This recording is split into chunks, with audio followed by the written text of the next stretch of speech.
You got a minute? You must be part of my hangover. And I hope the wax in your ears didn't stop you from hearing, pal. I'll remember your face. I'll try to forget yours. What about the bartender? I let him have it over the head with a peanut machine. Run along, darling, before I fracture your spine. Is the gun loaded? You want to find out? No, I'm happy at just guessing. You don't have to say anything and you don't have to do anything. All right, Mr. DeMille, I'm ready for my close-up. If you're the police, where are your badges? I don't have to show you any stinking badges. Welcome to the Speakeasy Noircast, a podcast discussing film noirs of yesterday and neo-noirs of today. Each week, we're going to deliver a discussion of our analysis of classic noir films, and occasionally we'll interview up-and-coming directors and writers of new neo-noir films, all mixed in with our unintelligible banter. Your hosts for the show, Jason D. Morris and Carly Street. Hey, Carly, how's it going? It's okay. It's okay? What do you mean it's okay? We're on another episode of the Speakeasy Noircast. It should be fantastic. Gosh, you're like a sad puppy. God damn it. It's because I have to tell you about my Crown story again. Oh, your Crown story. Yes, tell me about the... Oh, yeah. What have you been watching on TV? The Crown. The Crown. Was it like season 3 or something? 6. Season 6. I don't watch it. I know you suggested that I watched it a long time ago, but I never watched it because I don't like British folks. That's not true. You like Downton Abbey. I do. But those are all Americans playing British, right? Well, yeah. No, it's not. Probably. They're all Probably. British.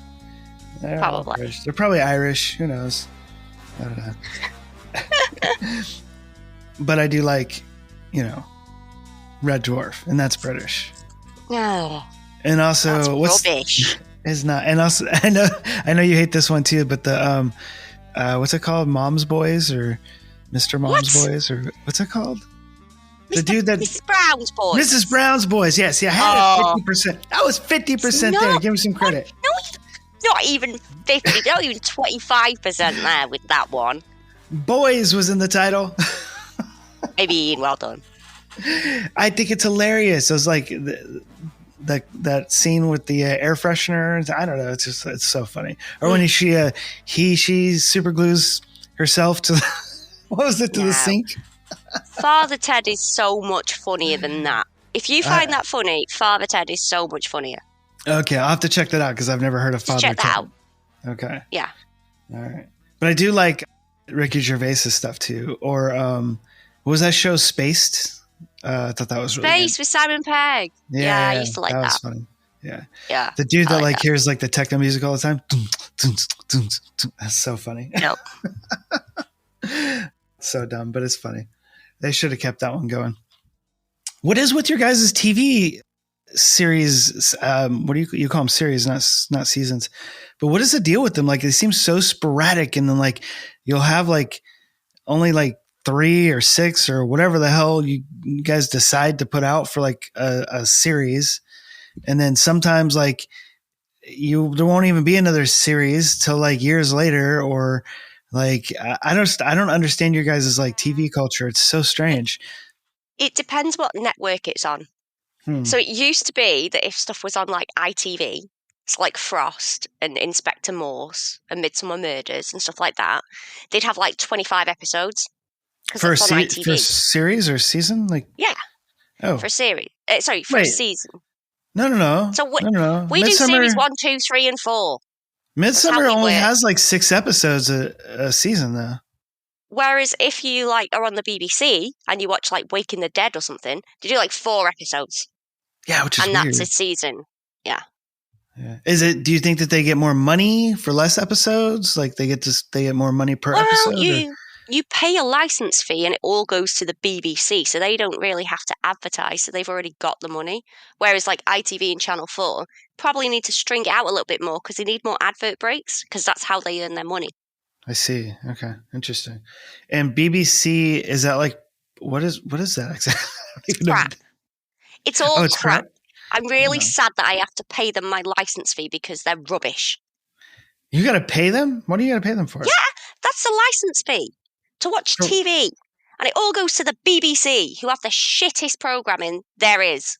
Wait, you don't have a choice? You have to pay them? Or if you want TV, Yeah, you have to pay them. Well, I mean, you can get prosecuted if you like, but They force you to pay even if you don't want it? I have Wow. sent them a letter before saying I don't watch the BBC, it's a load of shit, and I don't support paedophilia, and they still made me pay my license fee, so. Whoa, and speaking of pedophilia, let's get into tonight's drink. No, I'm kidding. Hey, and also, please, BBC, don't sue me, because I am going to pay my license fee, even though it's late. I will pay it when I see your truck outside scanning my house for a satellite signal. That's just the Google card. Pulled was convincing the world he didn't exist. All right, you all know the drill. And that was how it started. The 5 of us being brought in on a trumped-up charge to be leaned on by half-wits. Number 1, step forward. It didn't make sense that I'd be there. I mean, these guys were hardcore hijackers. Answer my question. You hit me in the back. Hello? What the cops never figured out, and what I know now, was that these men would never break, never bend over for anybody. You gonna charge me? You don't put guys like that into a room together. Let's get back to that truck. Who knows what can happen? I figure we owe it to ourselves to salvage a little dignity. Me and Fenster heard about a little job. My employer requires your services, gentlemen. 1 job, 1 day's work. Very dangerous. Close quarters, 10, maybe 20 men. Anybody who goes in there is not coming out alive. Is there a problem? I want to know why. 27 men died on that pier for what looks to be $91 million worth of dope that wasn't there. This isn't life's in danger. He saw the devil. Kaiser Soze!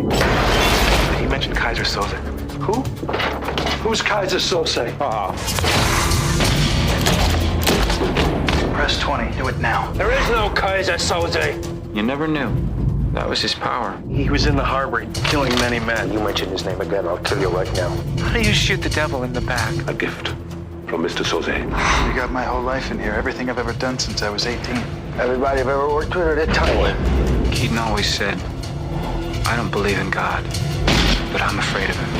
He's here.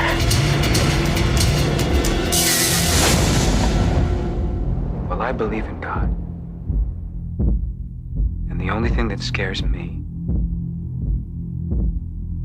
is Kaiser Soze. And like that, he's gone. All right, folks, that was the trailer for tonight's film, a 1995 thriller, and what I would probably also look at as a neo-noir, and I'm sure Carly does as well, The Usual Suspects. And it's directed by he who shall not be named. I couldn't even say that correctly. He who that's kind of like one of those like she shells on. I can't even do that. Sally sells seashells by the seashore. He who shall not be named. Oh, I did it. Well done. Directed by nobody and written by Christopher McQuarrie. It stars Stephen Baldwin, Gabriel Byrne. If you know how to pronunciate Gabriel Byrne's name, let us know because he's amazing. Unless you're actually him and you're yelling at us, please don't, Gabriel. We're sorry. I apologize for him. Right. And he's a phenomenal actor. And around this time, he was doing so much stuff. Like in the mid to late 90s. Yeah. I mean, he was coming out with a ton of stuff. And this, and I think my other favorite movie he was in around that time, I think it was later in the year, was Stigmata. I think he plays the devil. Yes, he was really so good in that. Yeah. And then I also love him in Treatment. I don't know if you ever watched that. Yes, I have. Yep. Yeah, he's just a fantastic actor. And now he's in the War of the Worlds show, which the show itself is like, it's okay, but he's always good. He's always fun to watch. But anyway, Gabriel Byrne, who I think that's how you pronounce his name, but it could be something else. Who the fuck knows? And Benicio del Toro, Mr. Mumbles, Kevin Pollak, who's always great, Chaz Palminteri, Pete Postlethwaite, who's shows up from here and there, and he's always pretty solid as well, and also another he who shall not be named, who is, well, the star of the show. And the man out the mask. The what? I don't remember his name. The man that was in the mask for Jim Oh, Carrey. Superman? Oh. The evil guy in the mask. The gangster guy that was trying to shoot the dog and everything. Shit, I don't remember. He's in it too. Yeah. Oh. Dorian, his name was in the mask. I don't know what his name was in this. I don't remember. You know what? It's been so long since I've seen The Mask. I don't remember. Shame on you. I don't remember anybody trying to shoot the dog. Wait, the sequel? Not the sequel. No! The mask. The mask. I know, but there's also a Mask Part 2. Oh, well, it wasn't that. Okay. All right. Because, funny enough, my kids love the sequel. And they don't even give a shit about the original. Well, you've raised them totally wrong there, Jason. I didn't mean to. It's no excuse. Right. Now, my son's actually a big Jim Carrey fan, but for whatever reason, I think it's because they saw The Mask. I only let them see the sequel first because it's more of a kid's movie. I think Jamie Kennedy's in it or something. I can't remember. And then it revolves around the dog in the mask getting, the well, dog let's go and all rush out and watch it then. Yay! Jamie Kennedy and a dog. All right. Versus Jim Carrey and his gyrating hips. Okay. Well, I mean, come on. What's her name? Cameron Diaz was in it, so that's nothing to write home about either. So. Yeah, but not for long. She was strapped to a palm tree and did a dance. That's about it. See, I don't even remember any of that either. Before we get too far into this, Carly does need to give us her in a nutshell synopsis. And now it's time for Carly's super famous in a nutshell synopsis.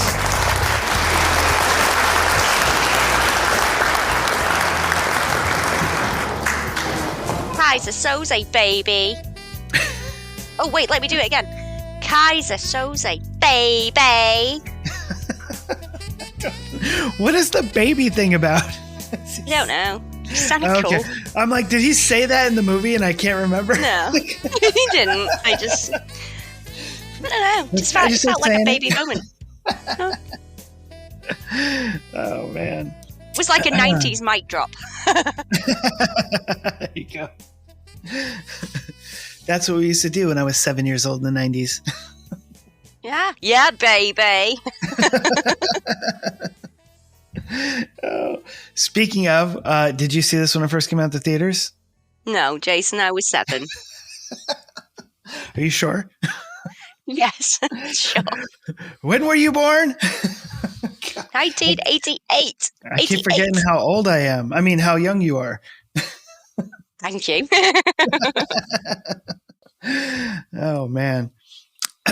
I saw it in the theater and I liked it. And watching it this time, I didn't realize how low budget this movie was. It felt bigger, didn't it, the first time you watched it? It did, seemed to be bigger than it was. Heck yeah. Watching it this time, it was really strange. So I'm like, wow, this feels like a kind of well-made, straight-to-video kind of movie. Like there wasn't a lot of money put into this, even though there's all these pretty, established and well, regarded actors and stuff like that in it. Maybe it's because at the time you didn't necessarily pick up on that. Whereas now when we're watching it, we recognize these people and what they've done since. And it's like, wow, how did you get them? Well, actually, no, because all these people were pretty well established. Even Kevin Spacey, that was kind of he was a big name at that point. Kevin Pollak he's been around forever. Gabriel Byrne. Baldwin. Well, Stephen Baldwin probably was the least well known of that whole crew. His brothers were more well known, but I think he was doing more straight to video and TV at the time. He does make me laugh in this, though. Oh, he's funny. He's a man of few words, but the few words that he speaks. Yeah, no, funny. I've always liked him. I think he's great in everything that I've seen him in, but he never made it like his brothers did. So I thought this was pretty big for him, especially at that time. But yeah, I think everybody here was pretty big. Chaz Palminteri, he was, I would say probably an A-list star at that time. He came off a couple pretty big films that were really successful. But I don't know. I'm not sure what it is. the budget, that's a damn jail cell, you know. Everything else doesn't seem too bad, but the jail cell just looks like very, and I can't pinpoint why either. It just felt very low budget feeling. Maybe that's on purpose, so you're not meant to pay too much attention to it. Because if you pay too much attention to it, you'll figure out what he's doing. Maybe. You know, it's all an illusion. It's just a magic trick. It is. That was my backup synopsis. I know, right? It's like watching a 2-hour magic trick, but it didn't seem funny. As it like exciting as baby. So. Well, you could have said it's like watching a 2-hour magic trick, baby, and you could have combined the two, right? Oh, maybe that was a lost moment. It could have worked, Carly. Oh, sad now. Yeah. Now, did you find out what this movie was named after? Like where they came up with the name? Haha, you already told me. Casablanca. No fair. This was for the audience. That will bite you. I knew that would come back to bite you in the ass. Yeah. Good old bogey, right? Apparently, after, I guess, the director, who shall not be named, did his, I think it was his first short film or maybe his first feature film. I can't remember. He was asked like what he's going to do next. And I think they just kind of made it up. And either him or his partner at the time said, it's something called The Usual Suspects or something. And then from then on out, they sort of like developed a script around that, which I think is pretty crazy. That's quite clever because that sounds like something we'd do. Absolutely. And then we'd be like, fuck. Being completely unprepared for something and be like, yeah, it's on a spaceship. It's called like Rocket 5. Duh. And then shit, how the hell are we going to like, what the fuck are we doing? Right. Was it called Rocket 5 or was it Rocket 6, Jason? Write that down. So it's called Rocket 12. It's Rocket 5 and 6 Part 2. Yes. But there's no Part 1. Exactly. Yeah.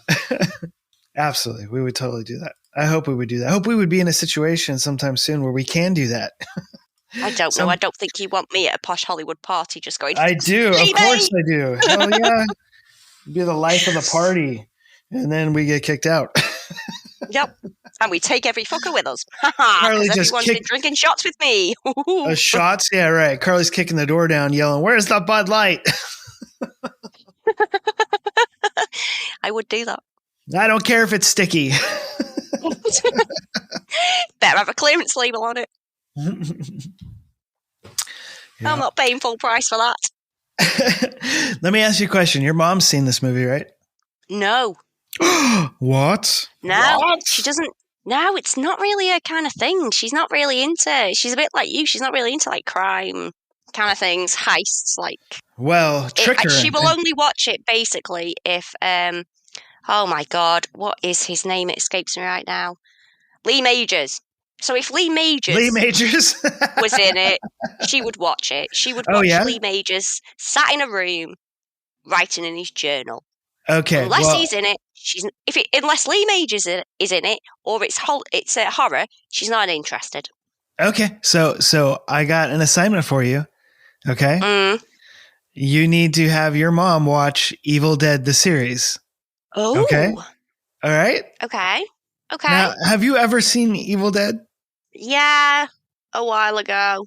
Army of Darkness, Evil Dead 2, like you those they no all kind of for blur you? into one. It's just things eating people's heads, man.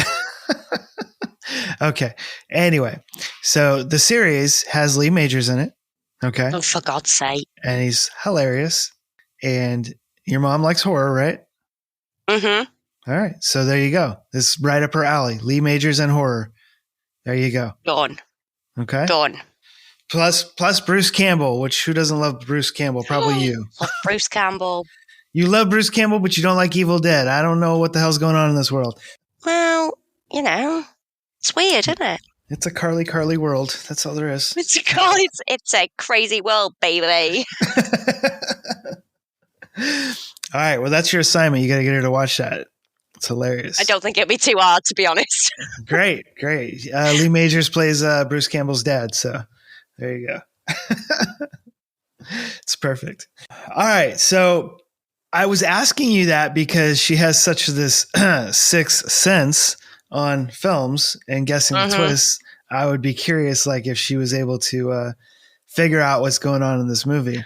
Oh, that's interesting. Maybe I should make her watch it just to see whether she guesses it. Right? Yeah. Did you guess it though? Like how? No. Especially like the first one. No. Okay. Interesting. No, the first time I was completely taken by surprise. Yeah. Which is why it kind of fell into my category of like a chunk of films that just blew my brain cells out, the little amount that I had. Right. Yeah. And it was the ending. Because I That's think pretty it's one of cool. them. It's a bit like Primal Fear, where the film itself, I can see why people would check out of it and maybe get a little bit bored and think, this isn't really for me. But as soon as you get to the ending, it makes the entire film. Primal Fear. I'm trying to like place that. Is that like one of those Ashley Judd movies or? No, it's Richard Gere and Edward bleh. Norton. Edward Norton in one of his first roles, and it's Richard Gere. He's basically, I think he's a defense lawyer, and he's basically trying to defend Edward Norton's character. But he actually was a killer. Okay. He ended up murdering. Spoiler! We need the spoiler button. Damn it!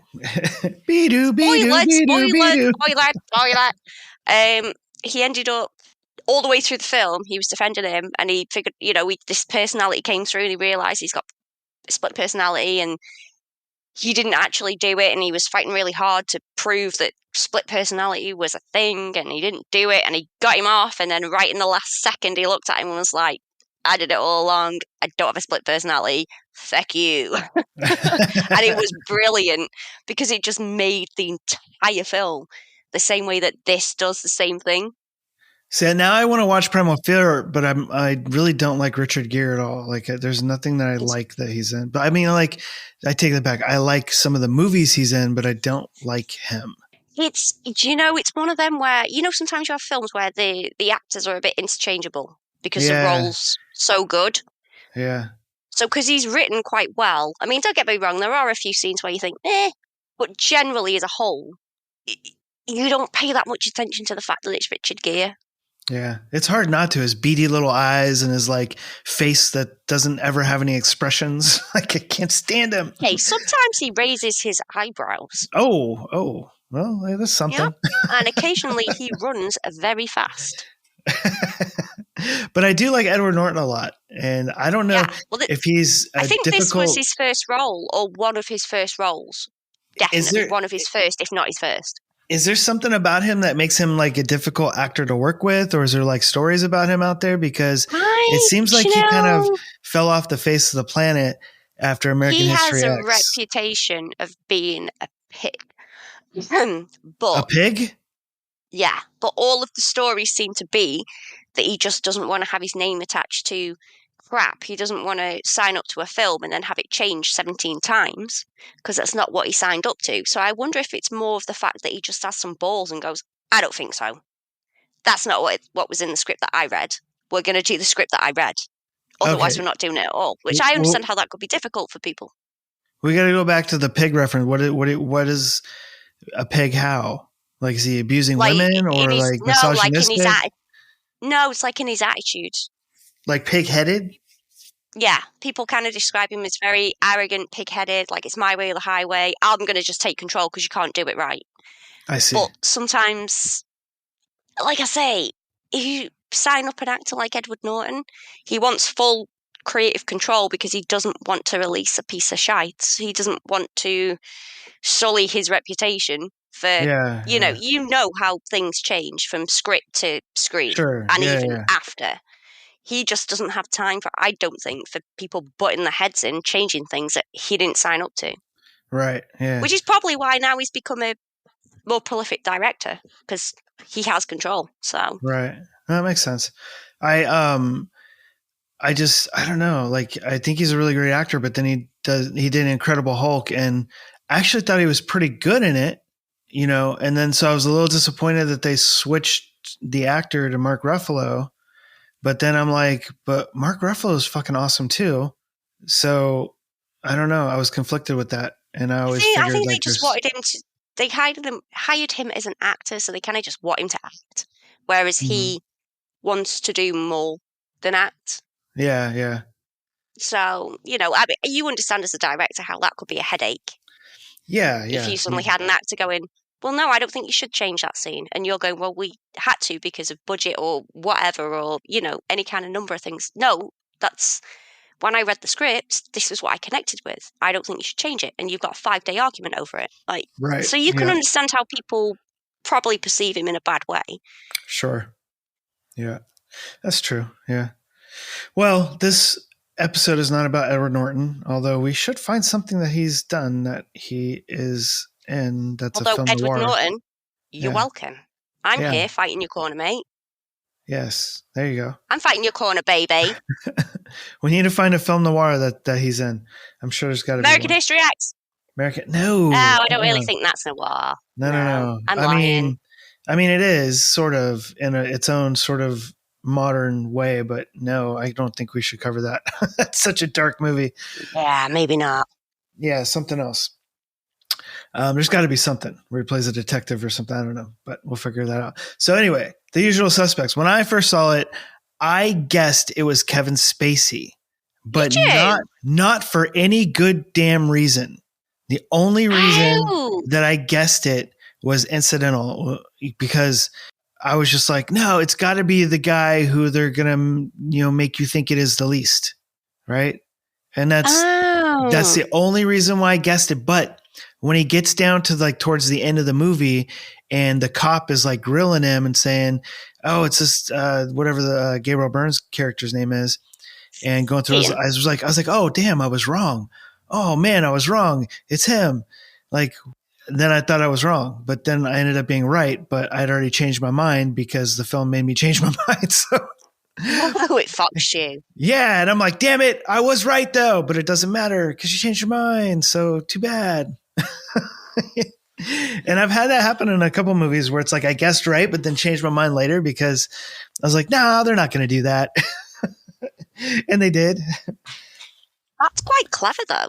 Yeah, no, I agree. Especially for that time in the 90s where it's like it's all about tough guys and that kind of stuff, So it made a lot of sense. It worked well.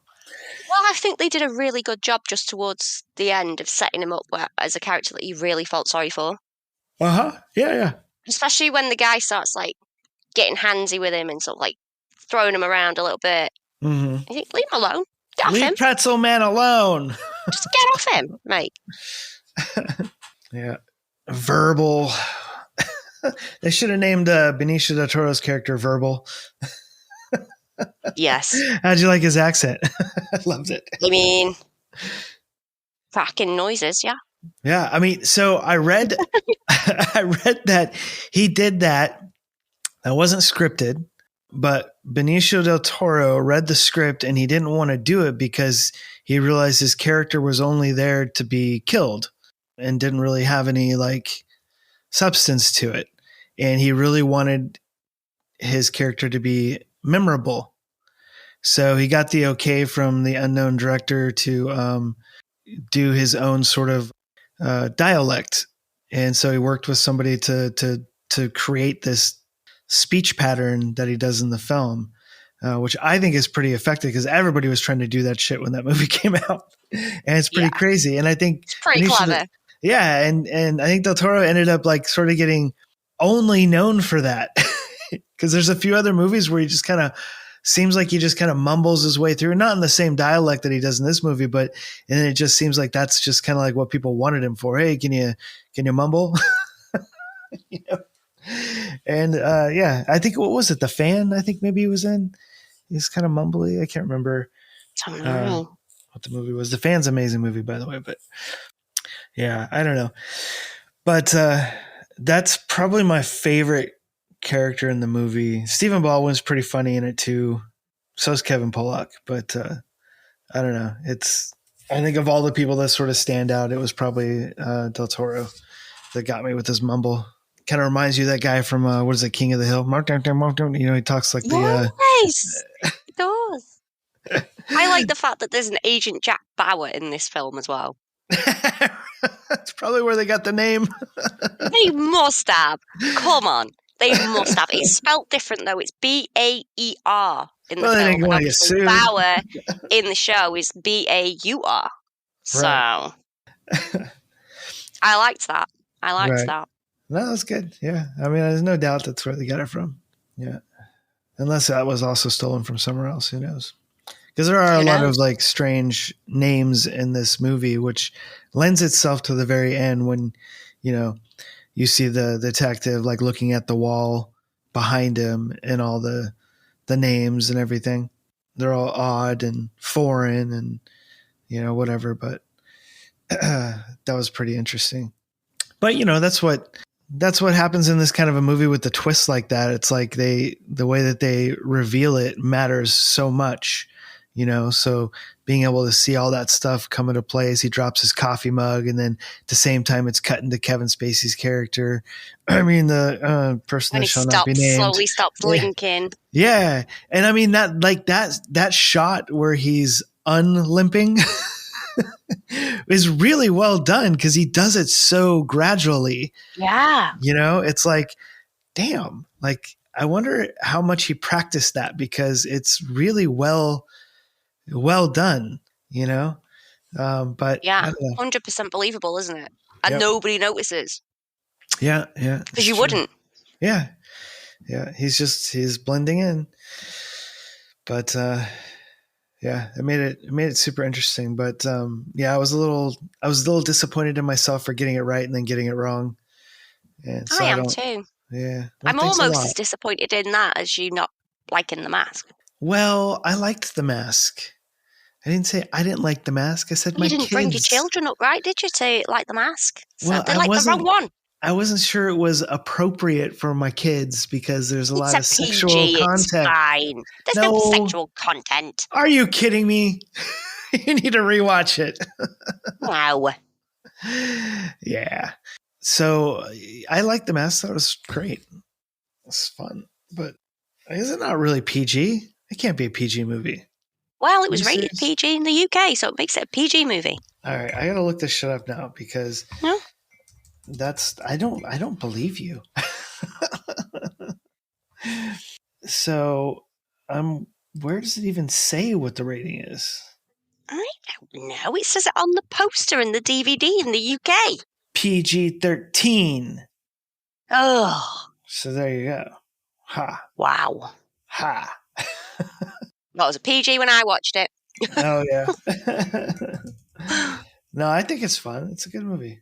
I have a theory about Kaiser Soze. Oh, yeah? Yeah. So I think, which makes the ending even more like sadistic. You know, when he starts talking, when he does his like infamous line about the greatest trick the devil ever pulled. Yes. So I think after that the entire portion after he says that, he's telling the truth, but he's talking about himself as a secondary personality.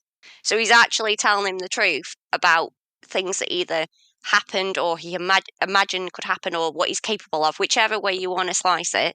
So when he refers to himself as the devil, he means it. And he's actually talking about like the dark personality that he has, like when he talks about him coming to scoop him up in 10 minutes and you'll never see him again. He literally gets picked up 10 minutes later and you probably never see him again. That could be true. I mean, that would make total sense. Yeah. Yeah. That would make total sense. Yeah. That's a good, yeah, you're probably right. Honestly, it's those things that really, you know, only the writer really knows and the director and whatever, but like, that's what makes a good movie. You know, that's sort of like context to think about, but that's a good point. I think that's pretty cool. Well, Carly, we are pushing our luck here on time. We're both doing we had things to do today, folks at home. So we're cutting this episode a little bit short. And we're going to go ahead and jump into our rating, for tonight. So Carly, let's see, cause you're the youngest, you should go first and do the rating. So there. Oh, I see. Age before beauty. You're playing that card, are you? That's right. Wait. Oh, right. Yeah. I'm beauty, right? Yes. I'll just be the beast then, shall I? The young, vibrant beast. Yeah. I'm the good looking one in this scenario, right? I better be. That's not true, folks. Not at all. Carly, your turn. Go ahead. I'm going to give it, a 10. Oh, shit. Really? Yeah. Okay. But this is kind of nostalgia based a little bit. Oh, because, is it? Okay.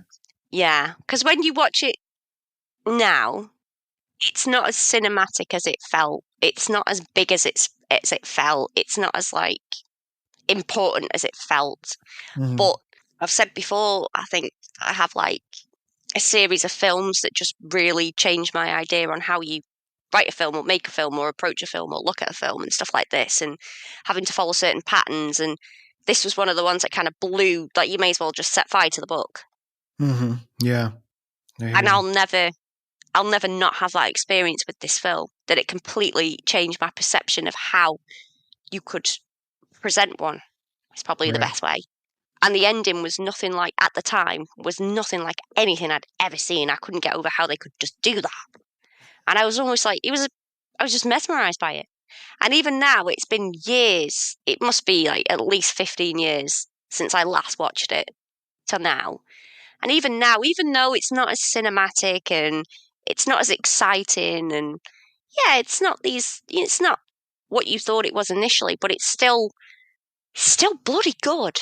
It's still a bloody good film. I do think that the ending just makes the entire thing. And it's not like some of the twist endings that we've seen where you think, what? You don't sit there backtracking, going back through it, because you have no need. That's the beauty of it. Yeah. It doesn't get rammed down your throat what's happened. And I just think it's so elegantly done. Yeah. If that makes sense. It's kind of... No, it absolutely does, yeah. Yeah, it was one of the first films that you're allowed to think for yourself and realise the ending yourself, not have it spoon-fed to you. Yeah, it's almost like the antithesis to the end of Shutter Island, as to where, like, the way that the twists kind of play out in both films are very similar, except for Shutter Island is very spoon-fed, and this one, like, they show it, even if it's in stuff you've already seen. You really kind of get to see it and put it together in your head as it's going. And there's no dialogue. Yeah. When you realise the ending, there's nothing. Yeah. You just realise it yourself. They do have, like, the voiceovers of previous scenes that you hear, but it's nobody's like telling you, you know. Yeah. So nobody's telling you what you should be watching. Nobody's telling you. Yeah, they're just giving you little fragments, and you're watching it for yourself. Yeah, yeah. You're totally connecting the dots based on visually what you're seeing and the pieces that you're hearing. Yeah. Yeah. Yeah. I agree with that, yeah. Almost like a realization you would have yourself in a situation.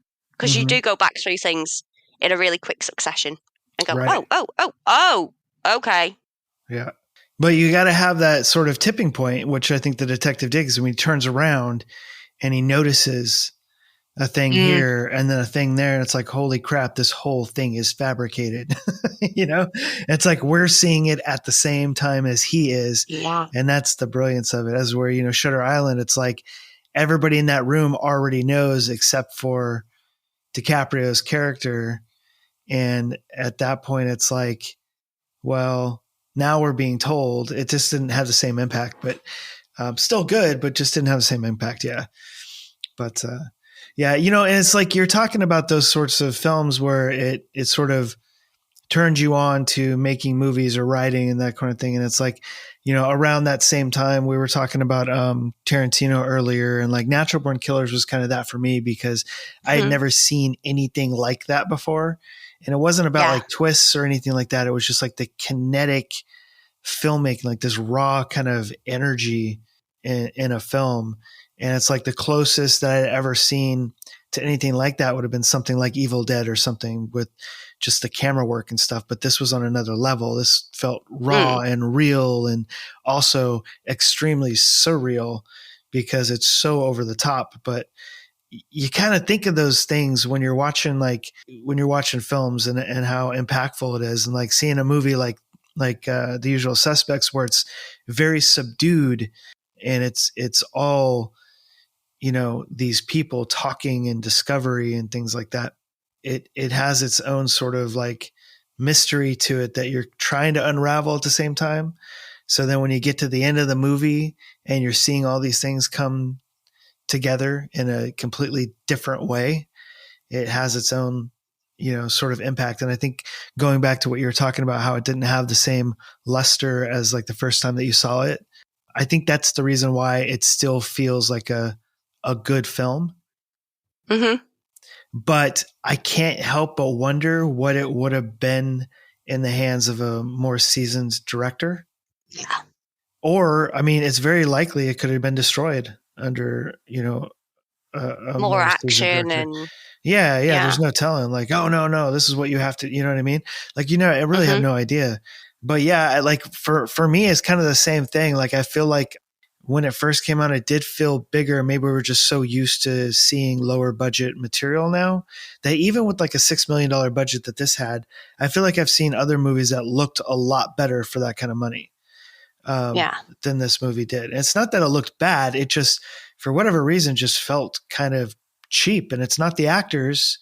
It could be partially the mid 90s wardrobe, which at that point even looks a little dated for the movie. Like it looks late 80s almost, the turtlenecks and the waistcoats. Padded shoulders and waistcoats and all that kind of stuff. Like even at, mid 90s, that looked a bit dated, but like almost like it was like they're plucked out of the X-Files, like early X-Files episodes. But I think that didn't help it. The wardrobe and the set dressing was, I don't know. It's hard to say because none of it was really bad. It looked a little less than it could have been. I think that's ultimately, I think, why I give it an 8.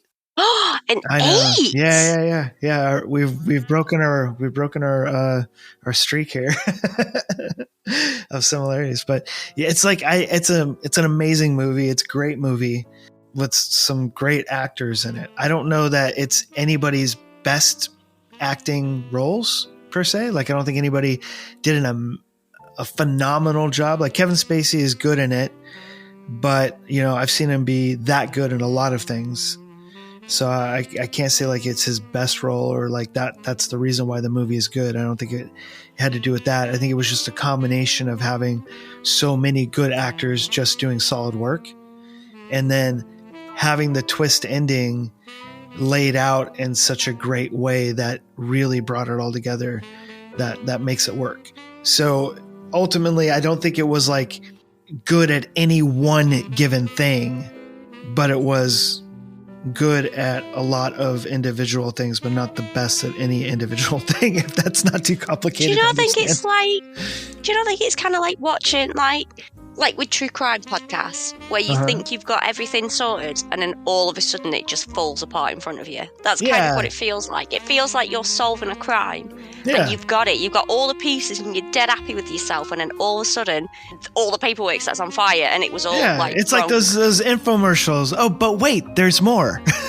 And then they throw something else at you. Be like, no, you can't do that. You already told us this.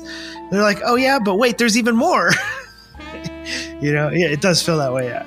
Because I mean, what else can you do when you have like, 5 or 6 characters in a room? Like you got to keep throwing stuff at you, So it makes a lot of sense. But yeah, so ultimately, like, I don't think it's like it's perfect in any single regard, but it's good enough on all levels that by the time you get to the twist ending, that really makes the movie. Like the one part that they did absolutely right was how the twist at the end is presented to the audience. So it's definitely a significant film and people need to see it and watch it, but I don't think it quite holds up as well today as it was when it first came out. And I do think that has to do with it having been a fairly new director at the time, and had it been directed by somebody more seasoned, I think it probably would have held up better. And I don't necessarily think it has to do with the budget per se, but learning that it was only a $6 million budget, that was pretty low for this big of a movie. Like this was a big movie at the time, but probably just because it was that aha moment at the end of the movie that really sold it. So I give it 8 gens out of 10. So there you have it. our samey streak is over with. That's ended. That's gone. Yep. Now everything's going to clash. Watch. Every movie we do is going to be like, Jason gives it a 2. Carly gives it a 10. Carly gives it a 2. Jason gives it a 10. Baby. That's what I'm going to do for the rest of the series. Every time I say a score, I'm going to go, baby. I know it's going to be Carly's domino, motherfucker. That's going to be her. Yeah. Yeah, it is. Carly's going to ice cube it. Yeah, baby. See, already doing it. Perfect. All right, I'm gonna have Matt put together a techno song where it's just you going baby over and over again. Oh my God, please don't. Please don't. Well, now please don't's gonna be in there too. Oh, better not say that's gonna be in there as well. There's nothing you can say that's safe.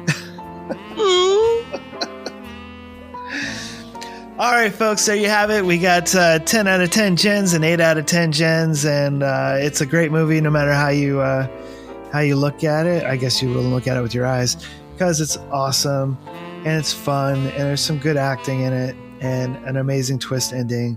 But just forget who directed it and forget who the lead actor is if you can. No, you can't do that because you know what? Nobody's been convicted. Whatever. We should just not talk about that shit anyways. It's about the movie. And I'm already rambling, so we're going to end the podcast. So there you go. Enjoy your soze drink with the usual suspects. And until next time, baby. Bye-bye. He's looking at you, kid. Thanks for joining us this week on the Speakeasy Noircast. Make sure to visit our website, resurrectionfilms.net, where you can subscribe to the show on iTunes, Stitcher, or any of your favorite podcast apps so you'll never miss a show. While you're at it, if you found value in the show, we'd appreciate a rating on iTunes, or if you'd simply tell a friend about the show, that would help us out too. If you like the show, you might want to check out our book, The Dark Side of Acting Up, and The Dark Side of Acting Up Volume 2, now available on Amazon. Or you can check out one of our films, also available on Amazon Prime. Be sure to tune in next week for another episode of the Speakeasy Noircast.